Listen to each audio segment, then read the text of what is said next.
Bismillahirrahmanirrahim. Assalamualaikum warahmatullahi wabarakatuh. Alhamdulillahirabbil alamin. Alhamdulillahilladzi ja'ala dunya darul imtihanat wa tajribat liyamtahinas biha al makhluqat fi hadhil kainas al mawjudat. Asyhadu an la ilaha illallah wa asyhadu anna Muhammadan abduhu wa rasuluh la nabiyya wa la rasula ba'dah amma ba'du. Alhamdulillahirabbil alamin. Qala Allah ta'ala fi kitabihil karim. A'udzu billahi minasyaitonir rajim. Bismillahirrahmanirrahim. Wa idz ta'adzana rabbukum la in syakartum la azidannakum wa la in kafartum inna adzabi lasyadid.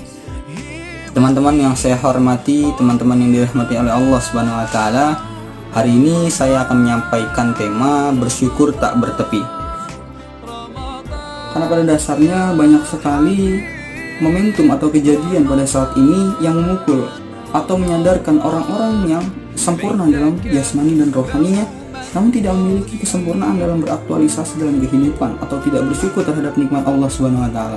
Hari ini saya akan buktikan bahwasannya saya pernah melihat kisah, yaitu ada anak muda yang tidak memiliki mata dan ditanya oleh Syekh, "Wahai anak muda, jikalau ada seseorang yang ingin mendonasikan matanya kepada kamu untuk kamu melihat, apakah kamu mau?"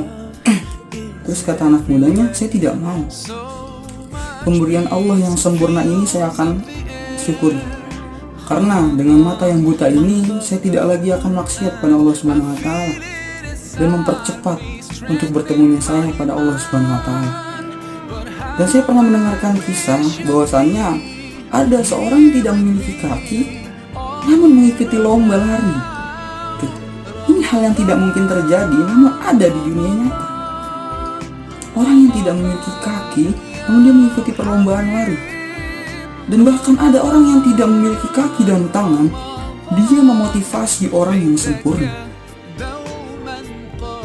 Kesempurnaan Allah Subhanahu wa taala telah Allah berikan kepada orang-orang yang tidak sempurna. Dengan demikian orang yang sempurna seperti kita itu banyak mengambil pelajaran pada orang-orang tersebut. Kita yang saat ini beribadah puasa dengan tentram, dengan nyaman, dengan sanak keluarga kita, itu seharusnya bersyukur. Marilah kita ambil pelajaran dari saudara kita yang ada di Palestina. Mereka berpuasa seperti mereka menunggu maut dalam bukanya. Burung-burung berubah menjadi roket-roket. Peluru-peluru ada di mana-mana. Desing-desingan tembakan ada di mana-mana. Namun mereka berdoa kepada Allah agar diangkat secepatnya, agar cepat bertemu dengan Allah dan Rasulnya secepatnya. Sedangkan kita di sini menanti buka puasa saja tidak sabaran. Mereka menanti maut malah ingin secepatnya. Kita di sini takut mati, namun mereka ingin secepatnya karena perbekalan mereka itu sangat kuat dan sangat banyak. Tidak dengan kita. Mereka diwajibkan untuk berjihad apabila mereka selesai gitu menghafal Al-Qur'an. Kita di sini nyaman untuk sholat. Mereka sholat itu seperti membayangkan di hadapan mereka itu ada malaikat maut yang ingin mencabut nyawanya. Hanya mereka sholat sungguh-sungguh. Bayangkan juga kita yang saat ini tidur dengan nyaman, tidur dengan tentram, di samping kita ada guling, di bawah kepala kita ada bantal. Kita bayangkan dengan orang yang miskin yang hidupnya di kolong jembatan. Ketika ada hujan dia kehujanan, kedinginan. Ketika panas dia kepanasan. Banyak nyamuk, kotor dan bau. Mereka bersyukur. Mereka tidak pernah mengeluh. Karena saling mereka berpikir, apabila saya mengeluh, saya akan tetap jatuh seperti ini. Maka hal tersebut yang membuat mereka bangkit sehingga dapat melanjutkan kehidupan. Kesempurnaan yang kita miliki jarang kita syukuri di hadapan Allah Subhanahu wa taala. Pertanyaannya, apakah kita sudah berapa juskah yang kita baca saat ini? Berapa kali kita pegang Al-Qur'an dalam sehari? Tangan yang sempurna yang memiliki jari ini, apakah kita pernah gunakan untuk bertasbih kepada Allah Subhanahu wa taala? Bulan puasa yang saat ini sangat suci, banyak kita keluh-keluhkan terhadap corona. Corona ini hamba Allah Subhanahu wa Ta'ala. Allah bisa aja angkat secepatnya. Namun Allah melihat apakah ada perubahan terhadap manusia yang merusak bumi. Jakarta yang selama ini susah dan tidak bisa menemukan solusi terhadap kemacetan, saat ini dapat solusinya. Bumi yang dulu sebelum ada corona ini itu polusi udara yang sangat tinggi, lihat sekarang.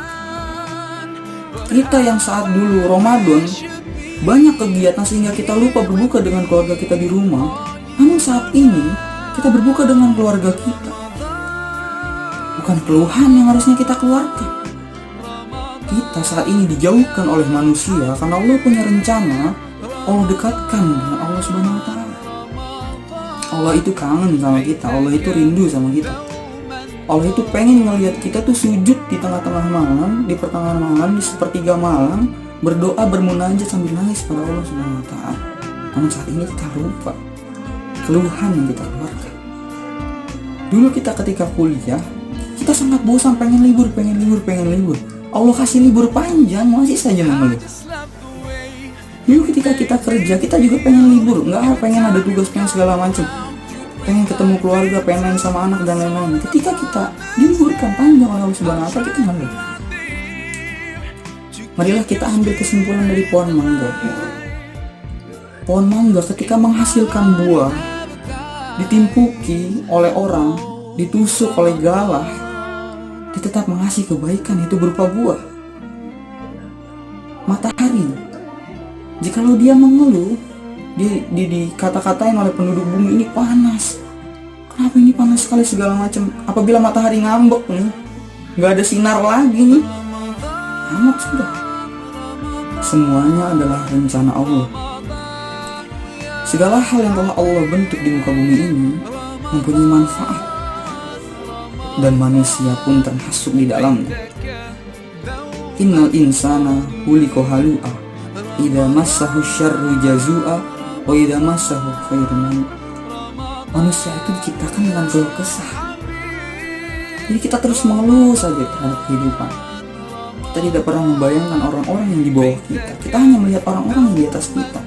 Berapa banyak orang kaya yang memiliki duit miliaran, bahkan puluhan juta, ratusan juta, namun dia tidak tenang hidupnya. Bahkan duit yang selama ini dia cari itu untuk membeli kesenangan. Pada dasarnya kesenangan itu tidak bisa dibeli. Duit yang sangat banyak itu malah menyiksa dia. Memang diterangkan dalam hadis, apabila manusia dikasih satu gunung, pasti pengen satu gunung lagi. Dikasih dua gunung, pasti terus pengen. Karena pada dasarnya manusia itu tidak pernah bersyukur. Kita lihat orang yang miskin, yang makan apa adanya, yang mereka apabila sahur pusing mau makan apa, dia itu menjalani kehidupan tuh ada. Banyak musibah yang menanti dia, tapi dia tahu di sisi dia tuh ada Allah Subhanahu wa Ta'ala. Yang harus kita ingat, setiap problematika kehidupan itu ada kunci penyelesaian masalahnya. Wa may yattaqillaha yaj'al lahu makhraja wa yarzuqhu min haitsu la yahtasib. Barang siapa yang bertakwa kepada Allah Subhanahu wa Ta'ala, Allah kasih ia jalan keluar, dan Allah kasih ia rezeki, dan keduanya dari arah yang tidak kita sangka-sangka. Jadi saat ini kalau misal kita banyak masalah, kita banyak problematika kehidupan yang tidak bisa kita selesaikan, ambil wudhu, sholat sunnah hajat, doa sama Allah. Memang masalah itu nggak langsung selesai, namun setidaknya hati kita jadi tentram untuk berpikir jernih dalam menghadapi persoalan tersebut, hingga Allah kirim utusan untuk menyelesaikan masalah kita. Yumkin hadza faqat ini atubul afwa inda wajadtum minni al-khati'at.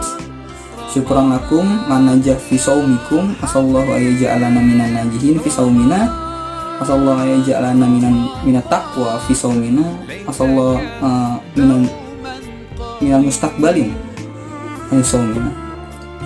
Kita doakan juga pada para medis di Indonesia yang saat ini berjuang melawan corona. Semoga mereka adalah utusan Allah yang mencabut corona ini dari muka bumi. Mereka itu tak dibayar bukan karena mereka tak bernilai. Mereka itu tak dibayar karena mereka tak ternilai. Mungkin cukup sekian. Assalamualaikum warahmatullahi wabarakatuh.